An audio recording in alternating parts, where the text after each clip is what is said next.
नमस्कार, बहुत बहुत स्वागत है आप सबका। मैं आपके साथ मनीषा कुंडू। हम मौजूद हैं सफीदो सिविल हॉस्पिटल में। डेंगू का कहर जो है वो बढ़ता जा रहा है और इसी को लेकर सफीदो सिविल हॉस्पिटल से डॉक्टर जेपी चहल ने 29 तारीख को सभी डॉक्टर्स की एक मीटिंग ली। प्राइवेट हॉस्पिटल से भी सब डॉक्टर्स को बुलाया गया और अभी हमारे साथ मौजूद है डॉक्टर जेपी चहल, एसएमओ सिविल हॉस्पिटल। इनसे जानेंगे कि कितने पेशेंट डेंगू के जो है अभी सिविल हॉस्पिटल में एडमिट हैं और बात करेंगे कि कितने केस जो हैं वो बढ़ते जा रहे हैं, किस प्रकार कंट्रोल करने के लिए हिदायतें दी गई हैं और जो मीटिंग हुई 29 तारीख को उसमें क्या डिस्कशन किया गया, तो क्या आंकड़े निकल कर आए हैं।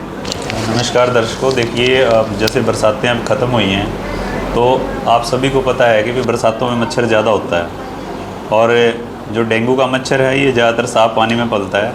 पहले मलेरिया ज़्यादा होता था, लेकिन मलेरिया पिछले 3-4 साल से हमारे एरिया में कोई भी केस नहीं है, लेकिन डेंगू के केसेस तो हर साल ही निकलते हैं। और अभी तक जो है जींद ज़िला जो है वो हरियाणा में दूसरे नंबर पे है जहाँ डेंगू के केसेस सबसे ज़्यादा आ रहे हैं। तो उसमें सबसे ज़्यादा केसेस हमारे जो जींद ज़िले में है वो नरवाना और उचाना के एरिया में आ रहे हैं। लेकिन पिछले हफ्ते 10 दिन के अंदर ही हमने ये देखा है कि हमारे यहाँ भी आसपास के गाँव में और शहर में जो है वो डेंगू के केसेस पॉजिटिव पाए गए हैं। अभी एक बच्चा एडमिट किया था हमने 10 दिन पहले, रत्ताखेड़ा गाँव का था, तो उसको डेंगू पॉजिटिव की रिपोर्ट आई थी। 2 डेंगू पॉजिटिव की रिपोर्ट आज आई है जो कि सोनीपत डिस्ट्रिक्ट से रिपोर्ट हुए हैं सिविल सर्जन जींद को।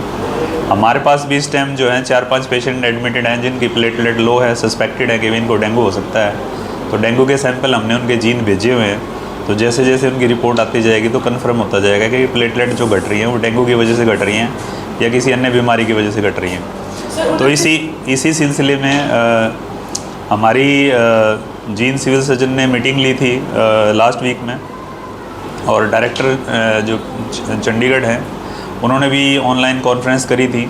चंडीगढ़ से भी डायरेक्टर आए थे जो इसी बारे में डिस्कस करने के लिए आए थे। तो उसमें ये हिदायत दी गई थी कि भी हम भी अपने अपने शहर में जो प्राइवेट डॉक्टर्स हैं उनकी मीटिंग करें और प्राइवेट लैब हैं जो उनकी मीटिंग करें। तो 29 तारीख को हमने भी यहाँ पे प्राइवेट डॉक्टर्स की और जितने भी प्राइवेट लैब हैं सफीदों के अंदर उन सभी की भी एक मीटिंग मैंने बुलाई थी। तो उसमें जो भी गवर्नमेंट की गाइडलाइंस हैं उस गाइडलाइंस के हिसाब से उनको सभी को ब्रीफ किया गया भाई डेंगू की बीमारी किस मच्छर से होती है। ये एडिस इजिप्शियाई मच्छर होता है जिसको टाइगर मॉस्किटो भी बोलते हैं। इसके शरीर पे जो है धारियाँ होती हैं, जैसे शेर के शरीर पे धारियाँ होती हैं उस तरह की धारियाँ होती हैं। तो इस मच्छर के काटने से ये डेंगू फैलता है। सिर्फ मच्छर के काटने से डेंगू नहीं फैलता, अगर किसी मरीज़ को पहले डेंगू है और उस मच्छर ने काट लिया उसको और फिर उसी मच्छर ने किसी दूसरे मरीज़ को काट लिया तो वो उसको डेंगू कर देता है। इसमें मच्छर के काटने के 5 से 7 दिन बाद जो है मतलब बुखार आता है, तो डेंगू का जो है वो कन्फर्मेशन हो जाती है टेस्ट करने के बाद। इसमें आमतौर पे प्लेटलेट जो है वो कम हो जाती है। प्लेटलेट कम होने के लिए और भी कई तरह के वायरस जिम्मेवार होते हैं, साथ में टाइफाइड के बुखार में भी प्लेटलेट कम होती है। तो प्लेटलेट अगर 1-1.25 लाख के करीब है तो ये ज़्यादातर टाइफाइड के बुखार में पाई जाती है। लेकिन अगर 50,000 से अगर नीचे आ गई है, 60,000 आ गई है, 40,000 आ गई है, 30,000 आ गई है, तो इसमें मान के चलते हैं कि डेंगू हो सकता है। तो प्राइवेट डॉक्टर्स और लैब वालों को ये हिदायत दी गई है कि वो जो भी टेस्टिंग करें उसको कंफर्म करें एलाइजा टेस्ट से, क्योंकि गवर्नमेंट के द्वारा सिर्फ एक एलाइजा टेस्ट ही है NS1 एंटीजन का जो कि कंफर्मेटरी टेस्ट है। जो कार्ड टेस्ट प्राइवेट लैब करके ये बता देती है डेंगू है, कार्ड को गवर्नमेंट नहीं मानती। तो प्राइवेट लैब वालों को भी ये हिदायत दी गई थी कि एक तो रेट इनका फिक्स होना चाहिए। गवर्नमेंट का रेट 600 रुपये है। अगर कोई भी प्राइवेट लैब किसी भी मरीज़ से अगर एलाइजा टेस्ट डेंगू के लिए या कार्ड टेस्ट डेंगू के लिए 600 रुपये से ज़्यादा अगर चार्ज कर रहा है तो वो उसकी शिकायत हमें दे सकता है। हम उस लैब के खिलाफ़ कार्रवाई करेंगे सख्त से सख्त। और प्राइवेट हॉस्पिटल्स को भी यही हिदायत दी गई थी कि भाई बीमारी है, धीरे धीरे हो सकता है बढ़े आने वाले टाइम में, तो हमें प्रिकॉशंस रखनी है और मरीज़ का इलाज प्रॉपर तरीके से करना है। सिर्फ प्लेटलेट के नाम पे मरीज़ को डराना नहीं है, डरा के इलाज नहीं करना। और अगर आपको ये लगता है कि पेशेंट डेंगू की वजह से अगर मल्टी ऑर्गन फेलियर में जा रहा है, लीवर में भी दिक्कत आ रही है, गुर्दे में भी दिक्कत आ रही है, प्लेटलेट ज़्यादा घट गई है, BP अगर पेशेंट का लो हो रहा है, तो ऐसे पेशेंट को मैंने सभी प्राइवेट हॉस्पिटल से रिक्वेस्ट करी है कि पेशेंट को सीरियस ना हम यहाँ पे होने दें। अगर कोई ऐसा लगता है कि सीरियस हो रहा है तो उसको किसी हायर सेंटर पे रेफ़र करें।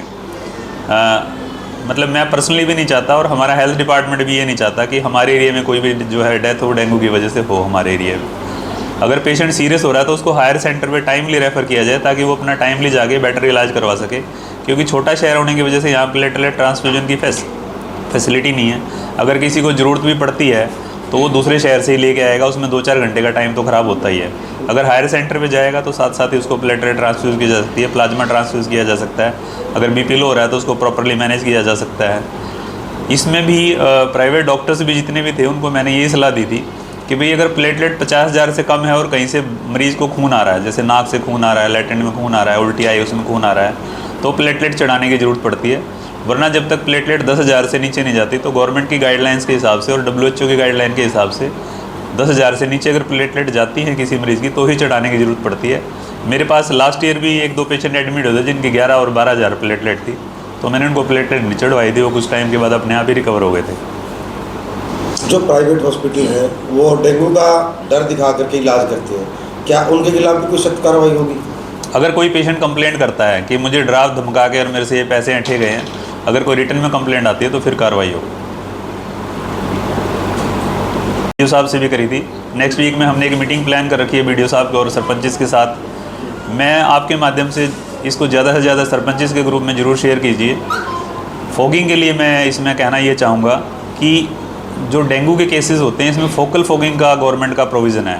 फोकल फॉगिंग का मतलब ये है कि जहाँ पे भी जिस भी गांव में डेंगू का केस निकला है उसके घर में फॉगिंग होगी और उसके आसपास के 50 घरों में फॉगिंग होगी, क्योंकि जो ये मच्छर है डेंगू का, ये 400 मीटर तक ही उड़ के जा सकता है, उससे आगे ज़्यादा ये उड़ता नहीं है और 1 महीने तक ये मच्छर जिंदा रहता है। 1 महीने के बाद फिर इसकी लाइफ ख़त्म हो जाती है, अपने आप मर जाता है। तो अगर किसी घर में डेंगू का एक केस है तो उस घर में तो फॉगिंग होगी। और सरपंच साहिब से मैं ये अनुरोध करूँगा कि जहाँ भी जिस भी गाँव में वो फॉगिंग करवाएँ, दवाई हमारे पास अवेलेबल है, एडिक्वेट मात्रा में दवाई हमारे से ले लें, लेकिन सिर्फ मच्छर ज़्यादा हो गए हैं उसके लिए फॉगिंग नहीं होगी। अगर किसी भी गांव में अगर केस निकलता है तो हमारा हेल्थ डिपार्टमेंट उनसे संपर्क करेगा और वो उस गांव में करवाएं। अब मेरे को ये दिक्कत आ रही है कि मेरे को 1-2 गांव में ये पता लगा अभी मशीन ख़राब है, तो सभी सरपंच से अनुरोध है कि जिसकी भी गाँव में मशीन ख़राब है फॉगिंग वाली, वो प्लीज़ अपनी मशीन ठीक करवा लें, और जिनकी ठीक है और जिसके पास नहीं है वो अपने आसपास वाले गांव से मांग के फॉगिंग करवाएं जहाँ जहाँ ज़रूरत है। अभी रत्ताखेड़ा में दिक्कत आई है, रत्ताखेड़ा में मुझे ये पता लगा कि अभी तक भी फॉगिंग नहीं हो पाई है, जबकि बच्चे को 8-10 दिन पहले डेंगू का पता लग गया था। वहाँ के सरपंच से मैंने भी खुद भी बात करी है, तो उसने कहा मैं आज मशीन अरेंज करता हूँ, कल अरेंज करता हूँ, उसकी ख़राब है, पर पता नहीं उसने अभी तक वो किसी दूसरे गाँव से लेके फॉगिंग करवाई है कि नहीं करवाई है। तो ये थोड़ा सा एक सीरियस मैटर है। बीमारी को बढ़ने से पहले हमें रोकने की कोशिश करनी चाहिए। बीमारी बढ़ जाएगी तो फिर दिक्कत सभी के लिए है। अगर इसको रोकथाम नहीं की जाएगी तो क्या ये बीमारी बढ़ सकती है? हाँ, बिल्कुल बढ़ सकती है अगर रोकथाम नहीं करी गई तो। क्योंकि ये अगर देखिए, अगर किसी गांव में कहीं पे गड्ढे हैं, पानी खड़ा हुआ है, तो वहाँ पे सरपंच से अनुरोध है कि उसमें थोड़ा काला तेल डलवा दें। और हमने अपने महकमे की तरफ से ये है कि हमारे पास गंबूजिया फ़िश होती है जो मछली इस लार्वा को खा जाती है। आसपास के जितने भी गाँव हैं उनमें जो बड़े बड़े तालाब हैं जहाँ, या छोटे तालाब हैं जहाँ भी हमने पिछले 15 दिन में सभी गाँव में मछली डलवाई है। तो महकमा तो जो अपनी तरफ से एफर्ट कर रहा है वो कर रहा है, लेकिन इसमें पब्लिक के सहयोग की ज़्यादा ज़रूरत है। संडे के दिन ड्राई डे मनाएं। पूरी जनता से ये अनुरोध है कि संडे के दिन अपना वो कूलर खाली करें और जो फ्रिज है उसके पीछे जो एक बास्केट लगी होती है जिसमें पानी इकट्ठा होता है, उसके अंदर भी डेंगू के लार्वा या दूसरे मच्छर के लार्वा पाए जाते हैं, तो उसको भी हफ्ते में एक बार ज़रूर खाली करके सुखाएँ। ये हमारी टीमें भी जाती हैं, घर घर जाती हैं, वो चेक भी करती हैं और वो लोगों को ये चीज़ बता के भी आती हैं कि भाई ऐसा ऐसा आपने करना है। अब रत्ताखेड़ा गांव में जब मैंने वो टीम भेजी जिसके घर में खुद डेंगू का केस था, तो उसने मतलब इतने रिलेक्टेंट हैं लोग, जब उसको ये बोला तेरा पानी है इसमें लार्वा है, इस पानी को खिंडा दे, तो उस बंदे ने पानी खिंडाने से मना कर दिया। हमारी टीम ने खुद पानी खिंडाया जाके उसका। तो ये एक शर्म की बात है कि लोगों का सहयोग नहीं मिल रहा। तो लोग अगर सहयोग नहीं करेंगे तो बीमारी लोगों में ही फैलेगी, तो फिर नुकसान कल को उन्हीं का ही होगा। सरपंचों को क्या अपील करना चाहेंगे? सरपंचों से तो यही अपील है कि जिस भी सरपंच के पास, सभी सरपंच जिसके पास मशीनें हैं फॉगिंग के लिए, तो वो सभी की मशीन ठीक होनी चाहिए। अगर किसी भी गांव में कोई केस निकलता है तो हम उनको जैसे ही संपर्क करें, गवर्नमेंट की गाइडलाइन ये है कि 24 घंटे के अंदर अंदर अगर डेंगू का केस आता है तो उस गांव के अंदर, उस घर के अंदर और उसके आसपास के 50 घरों के अंदर फॉगिंग हो जानी चाहिए। मशीन की अरेंजमेंट सरपंच को करनी होती है, सभी ने ऑलरेडी खरीद रखी हैं।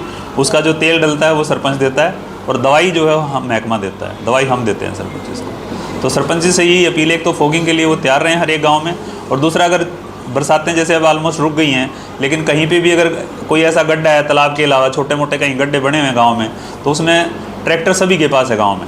काला तेल तो किसी से भी मिल जाएगा, थोड़ा बहुत उसमें काला तेल डलवा दें।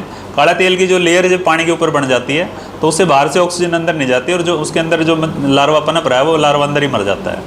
तो मच्छर बनेगा ही नहीं, मच्छर बनेगा ही नहीं तो फिर वो बीमारी नहीं फैलाएगा। धन्यवाद।